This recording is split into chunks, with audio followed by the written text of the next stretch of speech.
Hello everybody.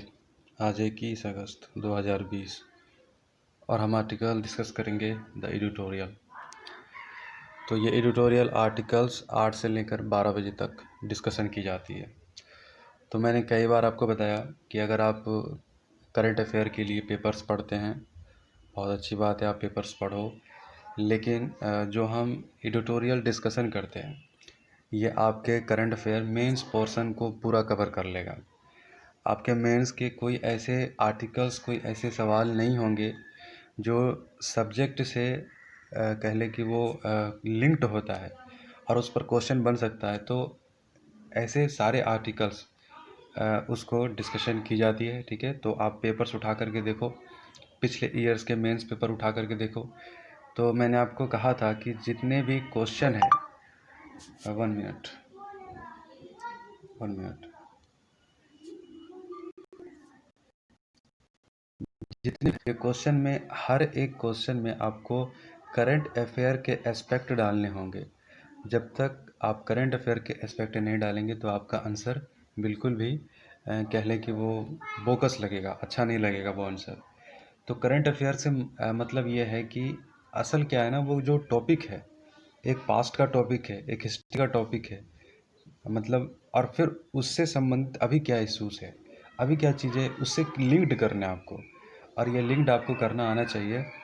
तो editorial discussion आपको ये चीज़ को बिल्ड कर देगा। अगर आप 1 साल तक कंटिन्यू अगर एडिटोरियल्स फॉलो करते हो किसी के भी जो अच्छा डिस्कशन करता है, ठीक है, तो आपके ये तो प्रॉब्लम सॉल्व हो जाएगी। एडिटोरियल्स आपको इतना तो एनालिसिस करना और फिर इतना तो सिखा ही देगा कि किस टॉपिक को कहाँ से और किस करंट इश्यूज़ को हम उसमें डाल करके लिख सकते हैं। ठीक है, तो ये चीज़ है। तो एडिटोरियल्स आपके पूरे पेपर्स कवर कर देगा, जीएस 1 से लेकर 4 तक।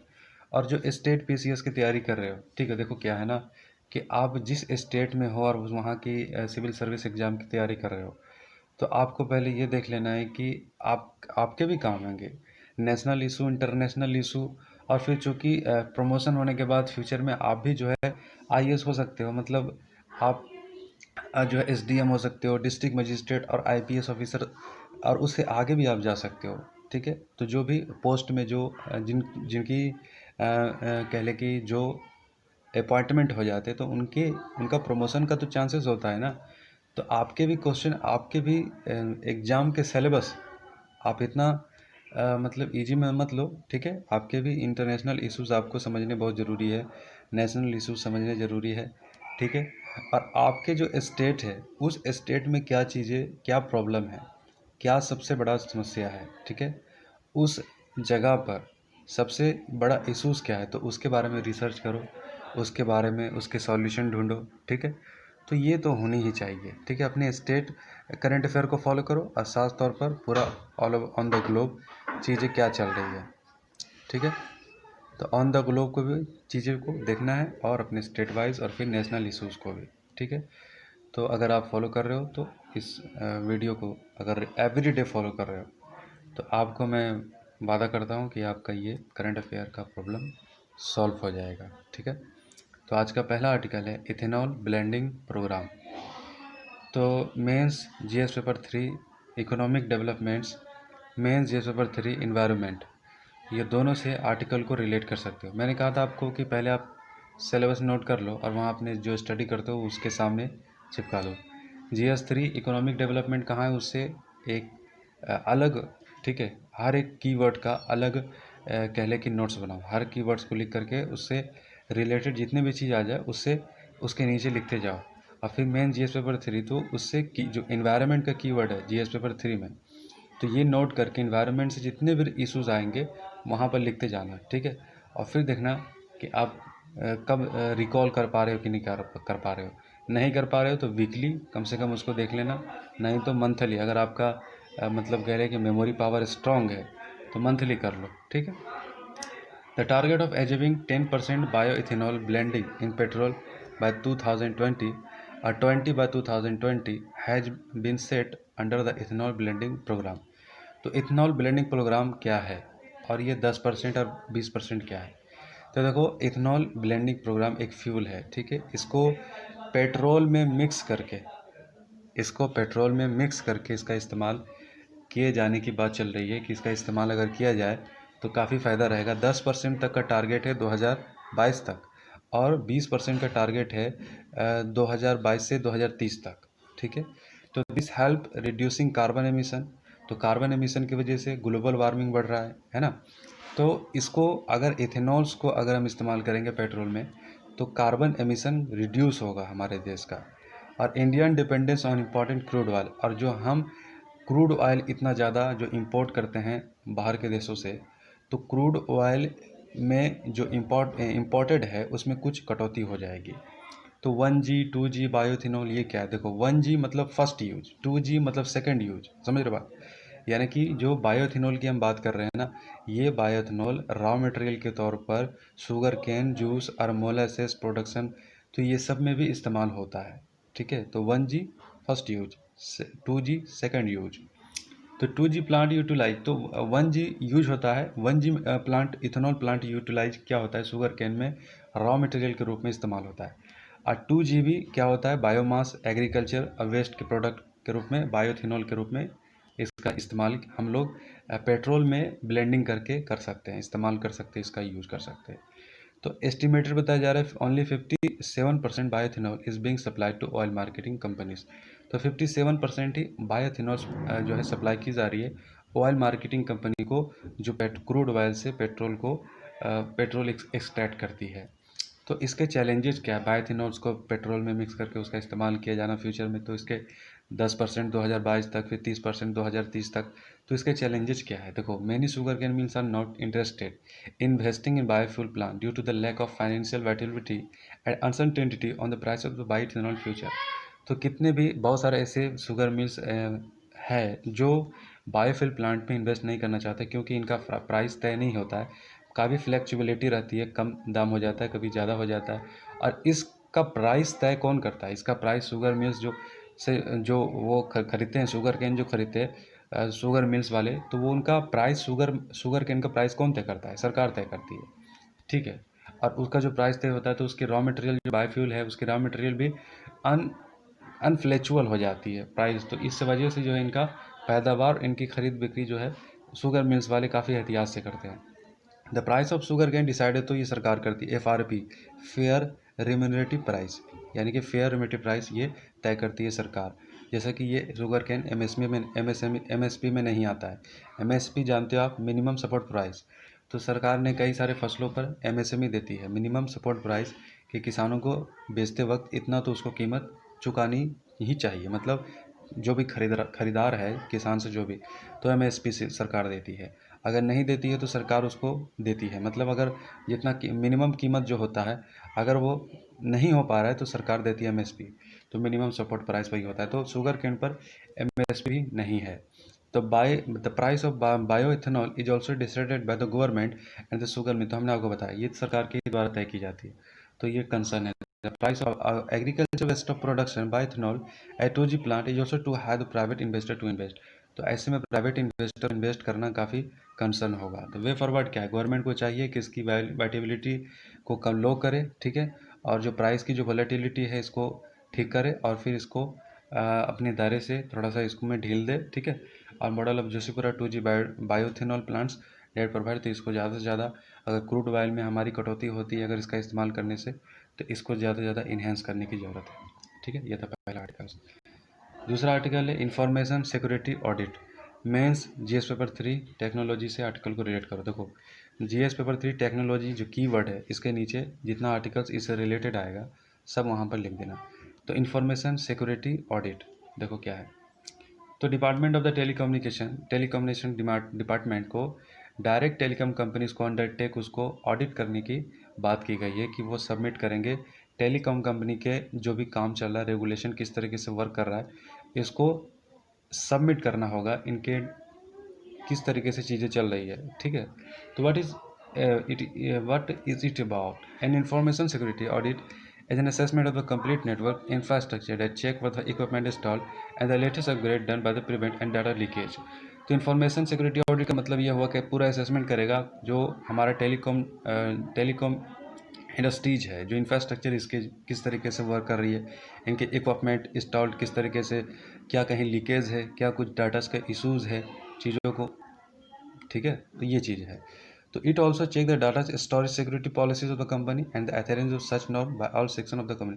तो हमारी जो यहाँ बात कर रहे हैं ना, डिपार्टमेंट ऑफ टेलीकम्युनिकेशन, ये क्या करेगी, ये टेलीकॉम इंडस्ट्रीज़ के डाटास और उसके पॉलिसीज़, उसके ऑडिट, उसको ऑडिट करने के लिए यहाँ पर चीज़ों को यहाँ पर कंसर्न बताई जा रही है। तो security policies the company and adherence such norm by all sections of the company.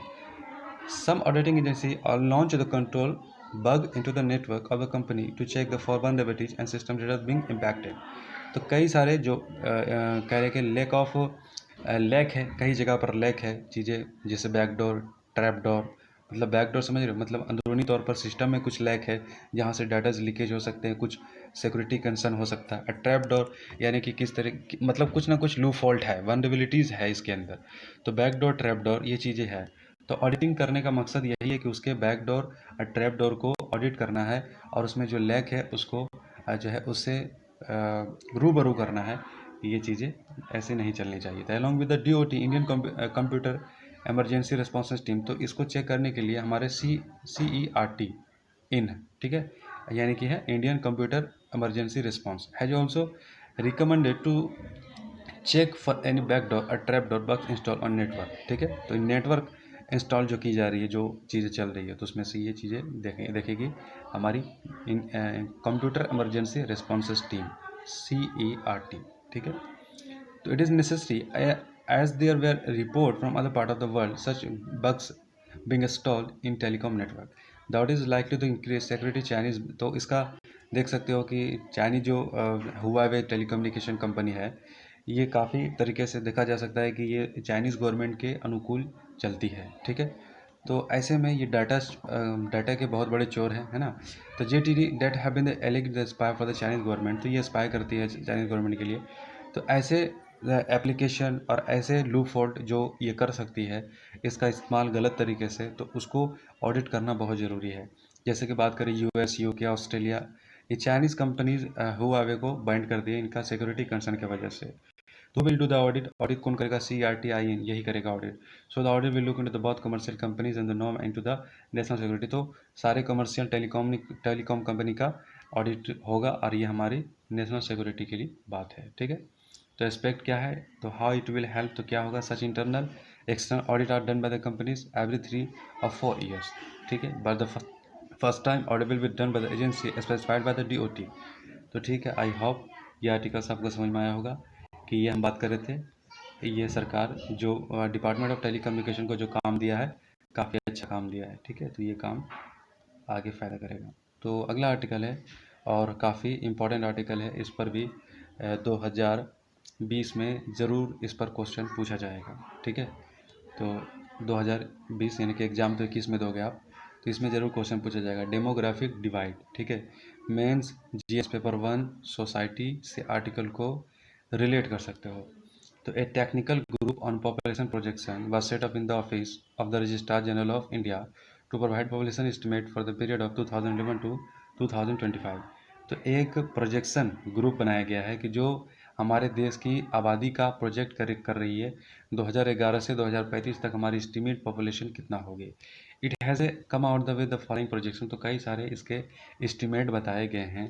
तो India is growing slower then before, तो जिस तरीके से भारत की आबादी पहले बढ़ रही थी, अभी भारत की आबादी उस रफ्तार से नहीं बढ़ रही है। Women are having a fewer children, औरतें कम बच्चे को प्रेफर कर रही है। But there is a variation at which which process are going on, लेकिन इसमें क्या है ना कि हर तरह से मतलब वेरिएशन है, मतलब कुछ औरतें तो कर रही है, कुछ नहीं कर रही है, कुछ है इस तरह से, कुछ उस तरह से, मतलब अलग अलग स्टेट के अलग अलग सिस्टम चल रहे हैं, ठीक है। तो over 1/3 of the total increase in Indian population between 2011 and 2026 will come from the two state alone, Uttar Pradesh and Bihar. बताया जा रहा है कि जैसे कि हमने बात की कि ग्रोइंग तो अभी कम हो रही है, औरतें महिलाएं प्रीफर कर रही है कम बच्चे, लेकिन असल बात क्या है ना कि ये जो आबादी है 2011 से लेकर के 2036 तक, पूरी हमारी एक तिहाई आबादी, पूरी देश की, हमारे देश की एक तिहाई आबादी दो ही राज्य से आने वाले हैं, एक उत्तर प्रदेश और एक बिहार।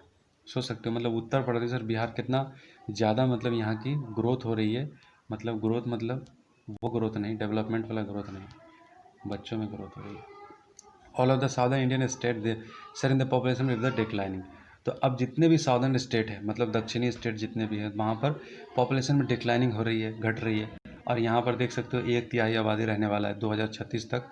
हमारे देश की अकेला 2 ही राज्य जो है ना 1/3 आबादी कंप्लीट कर लेगा, उत्तर प्रदेश और बिहार। और फिर बात करें Bihar will the surplus Maharashtra, तो बिहार महाराष्ट्र से भी आगे चला जाएगा और महाराष्ट्र सेकंड नंबर पर आ जाएगा 2036 तक। और फिर उसी के साथ उत्तर प्रदेश भी उसके पीछे है 3 नंबर पर। विद इन नेक्स्ट 4 ईयर, ये 4 साल की बात है कि Rajasthan will grow bigger than Tamil Nadu. तो ये है people from the four most popular southern India state will account for fewer people then from the Uttar Pradesh alone. तो तकरीबन बताया जा रहा है कि साउदर्न स्टेट जितने भी हैं वहाँ पर जितनी आबादी है 4 स्टेट की, अकेला उसकी आबादी उत्तर प्रदेश संभाल लेगा। ठीक है, मतलब इतनी आबादी आने वाले टाइम में ग्रोथ हो रही है। तो यंगेस्ट एंड ओल्डेस्ट पॉपुलेशन मतलब जवान और उम्र दराज आबादी। India will move closer to the resembling a middle age country from being a very young country. तो बहुत जल्द भारत चूँकि यूथ कंट्री है, लेकिन वेरिएशन है काफ़ी स्टेट की। अगर बात करें तो तमिलनाडु की अगर बात करें सबसे ज़्यादा ओल्डेस्ट यानी कि कम ज़्यादा उम्र दराज आबादी हमारी 2036 तक तमिलनाडु की होगी। और उसी के साथ 40 साल की उम्र की ओल्डर की पॉपुलेशन ज़्यादातर केरला में होगी। फिर उसके बाद बात की जा रही है कि 31.9 पहले था और अभी हो जाएगी। तो Kerala the oldest Indian state in 2011, जबकि 2011 में केरला में सबसे ज़्यादा बूढ़े लोग की आबादी थी। Age wise break of the population in 2011 2026 millions. तो इस तरीके से हम देख सकते हैं। Bihar was and will remain India youngest state. तो फिर 2036 तक भी बिहार सबसे जवान राज्य होगा, मतलब यहाँ पर जवानों की तादाद सबसे ज़्यादा होगी। चूँकि आबादी ज़्यादा होगी तो जवानों की भी ज़्यादा होगी ना। तो यहाँ एवरेज मिनिमम जो आबादी का जो एज होगा 34 ईयर्स होगा तकरीबन, ये बताई जा रही है। तो बाय 2026 2036 में state will achieve the replacement fertility. फिर उसके बाद बिहार की जो क्या होगी कि फर्टिलिटी जो है रिप्लेसमेंट होगी, जैसे केरला की फिर हुई और 1998 में ही हो गई थी। फर्टिलिटी रिप्लेसमेंट घटना शुरू हो गया था। तो ये बिहार 2039 में एडॉप्ट करेगा, समझ रहे बात। यानी कि जो 1998 में केरला कर लिया वो बिहार 2039 में जाके करेगा, समझ रहे बात। रिप्लेसमेंट फर्टिलिटी है ग्रुप इज ए सेट। तो क्या होता है कि जब पैदावार बच्चों महिलाएं प्रीफर करती है कम बच्चे, यानी कि 2.1 children in her life time, the only the replace date group. तो ये रिप्लेस फर्टिलिटी है, मतलब फर्टिलिटी में कम करना। ठीक है, तो की कर चेंजेस किस तरीके से बदलाव होगा। These changes could even quicker than has been estimated. This is because most high fertility group poor women's. तो फर्टिलिटी ग्रुप ज़्यादा किस में होता है, देखिए जो पुअर वुमेन्स होती है, जो गरीब महिलाएं उसकी ज़्यादा होती है, चाहे वो मुसलमान हो चाहे वो हिंदू हो। वो क्या होती है, चाहे वो सिख हो कि क्रिश्चियन हो, कोई भी हो, गरीब महिलाएं वो ज़्यादा बच्चे जन्म देती है। ठीक है, तो Muslim women's have a consistently lower than the fertility last the prediction. तो ऐसे बताया जा रहा है 2011 के प्रेडिक्शन के हिसाब से मुसलमानों में फर्टिलिटी हिंदुओं से भी कम रही थी। ठीक है, जबकि ये चीज़ बताई जाती है कि मुसलमान ज़्यादा बच्चे पैदा करते हैं, गलत बात है ये। यहाँ पर 2011 के सेंसस को देखना चाहिए लोगों को कि ये चीज़ क्या है ना, कि ऐसा कुछ नहीं है। वो जो महिलाएं जो गरीब होती है, वो जिनकी नॉलेज कम होती है या फिर जो कह लें कि उनके पास काफ़ी सारी चीज़ों की कमी होती है, तो वो क्या सोचते हैं कि एक बेटा ख़राब है तो एक बेटी है, ऐसा तो वो है, तो मतलब बेटा के चक्कर में कई सारी बेटियां हो जाती है। तो समझ रहे बात। फिर काफ़ी सारी चीज़ें, मतलब उसमें उसमें क्या होता है ना, उनकी अंडरस्टैंडिंग, उनका इंटरव्यू कभी लो जा करके।